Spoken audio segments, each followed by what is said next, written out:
بسم اللہ الرحمن الرحیم۔ السلام علیکم محترم ناظرین، قصص الاسلام میں خوش آمدید۔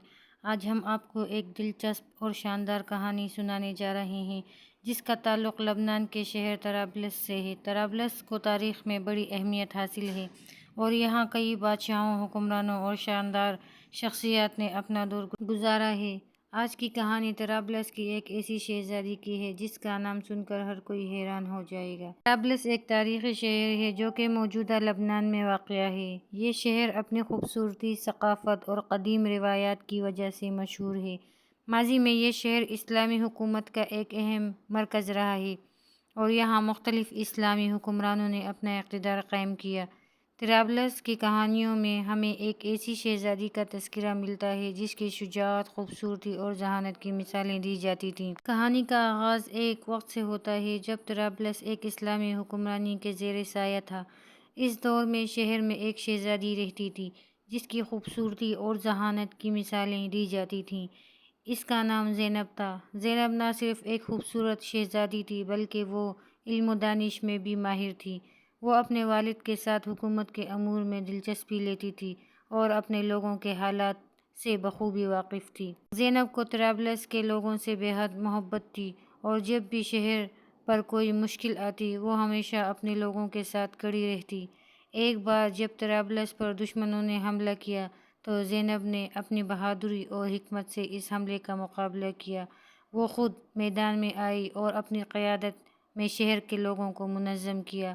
ان کی بہادری اور دلیری نے دشمنوں کو پیچھے ہٹنے پر مجبور کر دیا۔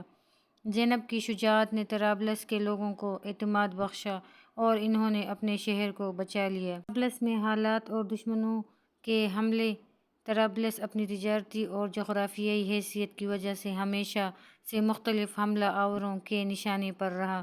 جب زینب نوجوانی کی عمر میں پہنچی تو اس وقت بھی شہر کو بیرونی حملوں کا سامنا کرنا پڑ رہا تھا۔ ایک دن ایک طاقتور دشمن نے طرابلس پر قبضہ کرنے کی نیت سے حملہ کیا۔ اس وقت شہر کے حکمران بیمار تھے اور ان کی قیادت میں کوئی مضبوط شخصیت نہیں تھی۔ لوگوں میں خوف و ہراس پھیل گیا اور ہر طرف پریشانی تھی۔ ایسے مشکل وقت میں زینب نے اپنے والد کی جگہ لینے کا فیصلہ کیا۔ اس نے اپنی قوم کے سامنے ایک زبردست تقریر کی اور لوگوں کو تسلی دی کہ وہ ان کے ساتھ کھڑی ہے۔ زینب نے شہر کے تمام افراد کو منظم کیا۔ زینب نہ صرف ایک بہادر شہزادی تھی بلکہ اس کی حکمت اور دانشمندی نے بھی طرابلس کو ایک نئی زندگی دی۔ اس نے جنگ کے بعد اپنے لوگوں کی ضروریات کا خیال رکھا اور شہروں کو مضبوط بنانے کے لیے نئے منصوبے بنائے۔ زینب نے طرابلس میں تعلیم کے ادارے قائم کیے، لوگوں کو اسلامی تعلیمات اور جنگی فنون میں ماہر بنانے کے لیے مختلف منصوبے شروع کیے۔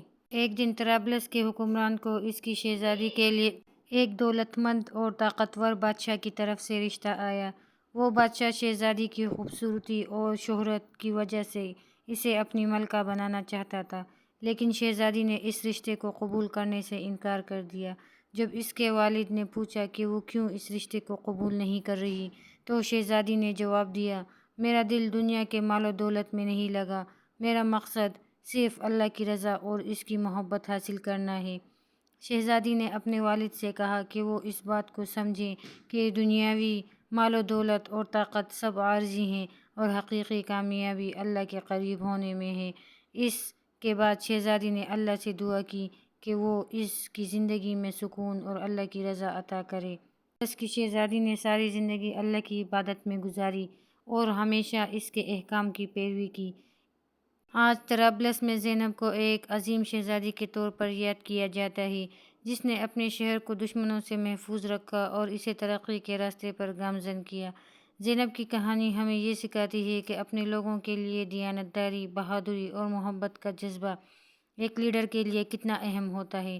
طرابلس کی یہ عظیم شہزادی ہمیں یہ پیغام دیتی ہے کہ ہر انسان اپنے لوگوں کی خدمت اور ان کی بہتری کے لیے کوشش کر سکتا ہے، بس دل میں جذبہ اور عقل میں حکمت ہونی چاہیے۔ اس طرح طرابلس کی شہزادی کی کہانی اسلامی تاریخ میں سنہرے واقعات میں سے ایک ہے جو ہمیں اپنی تاریخ اور تہذیب سے جوڑے رکھتے ہیں۔